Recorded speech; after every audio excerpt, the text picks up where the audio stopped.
Pinaresto na ng Department of Justice si Senator Bato de la Rosa na tinawag itong isang pugante. At live mula sa TV5 Media Center, nauna sa balita, News 5 Justice Correspondent Camille Samonte. Camille, aling law enforcement agency ang inatakang humuli kay Senator Bato?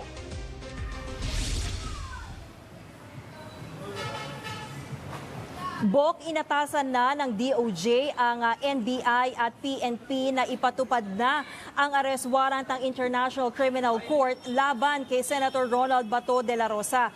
Ayon kay Acting Justice Secretary Frederick Bida, pwede nang ipatupad ang arrest warrant ng ICC dahil walang utos ang Korte Suprema na pumipigil dito. Kung babalikan natin kahapon, ibinasura ng Korte Suprema ang hiling na Temporary Restraining Order o TRO ng kampo ni Senator Bato. Kaya giit ni Secretary Vida, dapat nang dalhin sa ICC si De La Rosa para harapin ang kasong crimes against humanity kaugnay ng mga pagpatay sa war on drugs.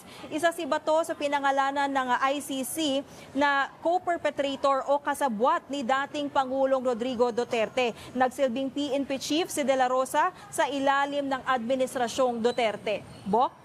Pero Bok, anong magiging proseso kapag naaresto si Bato?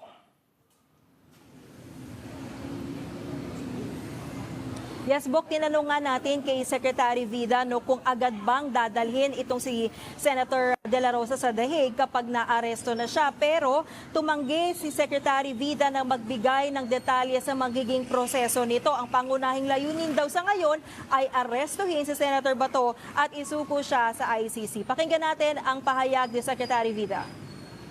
These are operational matters that I cannot discuss, so that we don't defeat the purpose of the arrest, which is the ultimate objective is to bring him to the ICC. Senator Bato is a fugitive from justice, and he should be brought to the ICC to face the charges before him.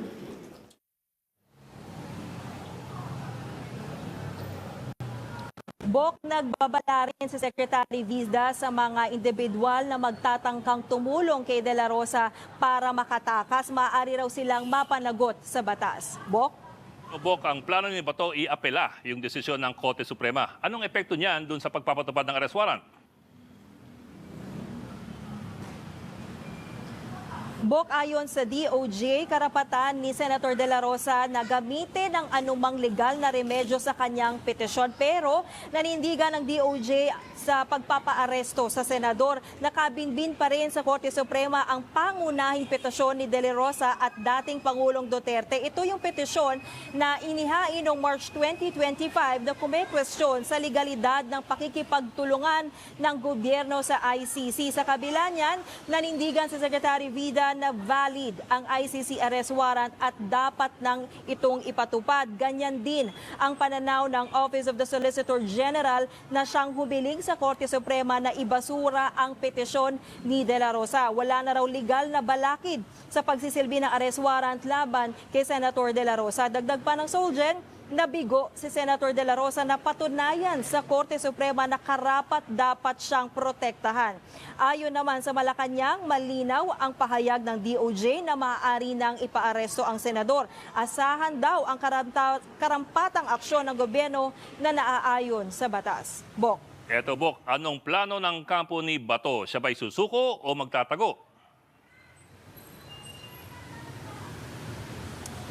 Sa mga oras na sinisikap pa natin na makuha yung pahayag ng mga abogado ni Senator De La Rosa, pero nauna nang nilang sinabi na tanging arrest warrant lang na galing mula sa lokal na korte ang kikilalakalin nila at hinihintay rin daw nila ang desisyon ng Korte Suprema sa pangunahing petisyon nila.